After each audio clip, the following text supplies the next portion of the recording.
Yo, I got a whole bunch of tips to help you get the most out of your Osmo Pocket 3. Let's go.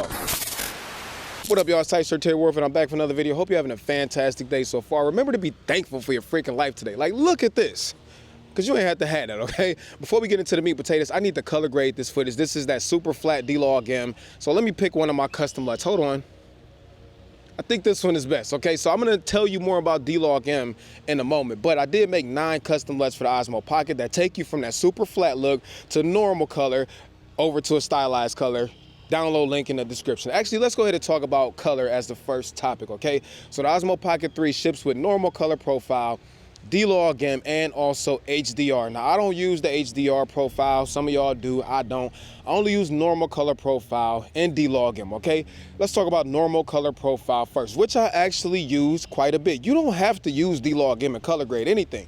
Some people are cool with the way the Osmo Pocket image looks right out the camera. And the tips I'm gonna give you will help make it look even better, okay? But the normal color profile is a quick turnaround, super contrasty, super punchy image. It is 10-bit, so you can color grade it some, but that's the one right out the camera. If you really wanna take control over your image quality and stylize it and all that other good stuff, use D-Log M, because it does offer you benefits such as more dynamic range and the ability to adjust and manipulate the colors way freaking more. So again, if you want to, color grade it, I did make a bunch of LUTs for it, but don't be afraid to use the normal color profile either. In fact, I use them both. The normal color profile is great for, just wanting to film something and send it to Instagram real quick, but I also use the D-Log M when I really want to get saucy with the footage. So that's the first tip, is to use D-Log M and the normal color profile to your advantage. The second tip with the Osmo Pocket is don't feel like you gotta have tracking on all the time. I don't have tracking on right now, and I'll tell you why. So right now, I can move about the frame, and it's not really tracking me. Well, it's not tracking me at all, and I like that, okay? So let me actually turn tracking on and I'll show you the difference. So if I double tap on my face, now it is tracking my every single little movement, okay? Now, if somebody's walking or if I'm walking over here, you know what I'm saying? Obviously, I would like tracking turned on, but if it's just me standing in front of the camera, I don't want the camera tracking my every single little movement because it becomes distracting, and DJI has not given us a way to adjust how sensitive it is. So don't feel like that you got to have tracking on all the time. There's a time for it and a place for it. Use it whenever you need to, but if it's just stuff like this, turn it off because it can be distracting. Let's go on and talk about some more tips. Let's go. All right, let's talk about some image quality enhancements. Now, these are gonna make all of the profiles look better. So whether it's, D-Log M, normal color profile, HDR, whatever, make these changes.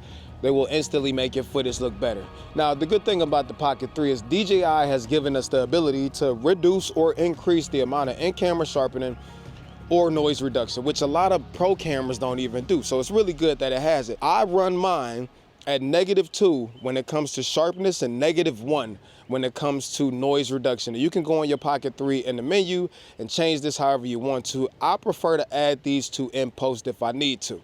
The next thing that we really need to talk about is white balance, because white balance is critical, especially with the Pocket 3, and especially for people with brown skin like me, because if you don't get the white balance right, it'll have your skin looking orange, or you might look like a tomato the next video. So in the Pocket 3's menu, there's an option for auto white balance. Now, all cameras use auto white balance, but the Pocket 3 actually shows you the white balance that it thinks is best, which is really, really good. And you don't have to freaking carry around a gray card because it's actually pretty accurate. And the good thing is once it shows you, you can flip it over to manual and just try to match whatever it just showed you. Sometimes you can't get specifically close, but for example, if it says 3840 Kelvin, you know that I can get to 4000, which is relatively close. Lock off your white balance before every shot. There's nothing worse than filming like on a day like today and it being sunny and then a cloud coming in and then the Osmo Pocket changing the white balance mid-shot, because it's really, really hard to fix in post. So change those two things right away and then they will help you out. The next thing that we need to do is control our shutter speed, but I want to give you a demonstration for this part, and this is also one of them things that will make your footage look way more cinematic than amateurish. Okay, let's go. I probably should have told you this earlier, but I'm gonna need you to put the camera in the freaking manual and take off the training wheels. Put your big girl panties on, okay? Honestly, a lot of these adjustments, you have to be in manual to make them anyways. Now, let's talk about shutter speed, because this is important. The aperture in the Osmo Pocket 3 is not adjustable. It's a fixed aperture and it's a super bright aperture. So that means the only thing that we can do to control our exposure in manual mode is by adjusting the ISO and shutter speed. Well, out here it's super bright, so I'm at ISO 100, which means the only thing I can do now is adjust my shutter speed. Now, if I put the camera in auto, it's gonna crank the mess out of my shutter speed, which is gonna make my footage look super digital and unnatural. Okay, now normal people probably won't notice that this is off, but us, we want the best out of our Osmo Pocket. We got to do what we got to do to get the best. Now, we got to try to stick to the 180-degree shutter rule. And what this means is, if let's just say my camera's in 30 frames per second, my shutter speed should be double that. So it should be a 60th of a second. And if I choose to shoot in 60 frames a second, then that means my shutter speed should be 120th of a second, so on and so forth. You want to try to get as close as possible to this. Now, because we can't change the aperture on the Osmo Pocket, the only way that we can adjust this outside of the ISO and shutter speed is with an ND filter. So you're gonna need some ND filters. I use the ones from DJI, Freewell, a bunch of other companies make them. Honestly, I probably get the ones from Freewell because they offer you a whole day pack, and they have circular adjustable ones and all that other good stuff. But anyways, you got to use an ND filter. I'm going to put a quick demonstration on the screen using one and not using one so that you can spot the difference.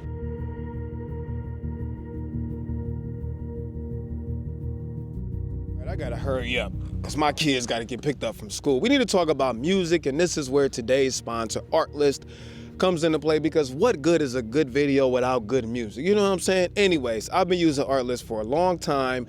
They offer royalty-free, high-quality, professional quality music, sound effects, templates, overlays, plugins. They even offer editing software if you need it. The good part about Artlist is all of the libraries are always being updated, so new stuff is always being added, and their curation system is top notch. So it's easy for me to find music for today. Since I'm out at the beach, I know I wanted chill vibes. I'm out here, it's a beautiful day. It was easy to go in there and use the filter system to find the music that I need. As I said, all of this stuff is copyright free, so I don't have to worry about copyright claims on my socials or my YouTube channel. And again, they offer sound effects, music, templates, plugins. They have editing software too if you need that, and there's a plan for everybody. So whether you just want music and sound effects, or you want the whole shebang, you want the software, you want the plugins and all of that stuff, they have a plan for everybody. And I can actually offer you 2 months off of an annual pro plan, but you gotta do it soon because it will not last forever. So make sure you hit the link in the description to try out Artlist. You will not regret it. And I got a few more things I need to tell y'all before I pick my kids up. Yo, I got a question, a serious question. Does me holding the microphone in my head bother you? Some people get so triggered by microphones in the shots, but whatever. Listen, a lot of times as beginners and amateurs, we tend to try to rush through everything. And my next tip for you is to just slow down. Stop trying to do everything so fast. That's why the videos you make look so amateurish. Slow down. Be more methodical with your shots. And also slow down the gimbal speed in the Osmo Pocket. There's a setting to turn it down to slow, which is how I use mine. It gets rid of the jerkiness when you're using the gimbal on the Osmo Pocket. Also remember that there's several gimbal operation modes. So there's follow, there's tilt follow, there's FPV, and I might have misnamed them or whatever, but my point is, use the different modes just like any other gimbal to get different results out of your shots. Also, a lot of people just, stick to filming at one height or one angle. You have a whole freaking gimbal in your pocket with your Osmo Pocket. Start using the Osmo Pocket at different angles, and remember, you do have tracking. I know I told y'all earlier you don't have to use it all the time, but tracking is useful, especially if you need to sit the gimbal down on the ground or anything like that. Turn on tracking so it can follow you. There are times where it is useful, but use all of these things to your advantage. Stop being so scared to try new stuff with the Osmo Pocket. Stop filming everything at waist level or eye level. Stop rushing through everything and slow down and apply all the other tips I told you in this video, and your footage will come out so much better. And I know I'm kind of rushing through this. I got to pick my kids up from school, but I got 2 more videos full of freaking tips and tricks right up there in that playlist. If you like this video, if you got something out of it, make sure you hit that subscribe button, turn on notification bell so that you get notified when new videos go up. And my baby's is waiting at the school, so I got to go pick them up. Till next time, I'm out of here. Tight shirt, Terry Warfield. Warfield. Tight shirt, Terry Warfield. Peace and chicken grease. I'm out. Much love. I think I'm playing chess. I see a king. I'm at his neck. I'm 3 steps ahead at every move. Now that's a check. Yes, they want to know my secret. It's because I never slept. All my nightmares Wasn't me at 40, life's a wreck. See my dad.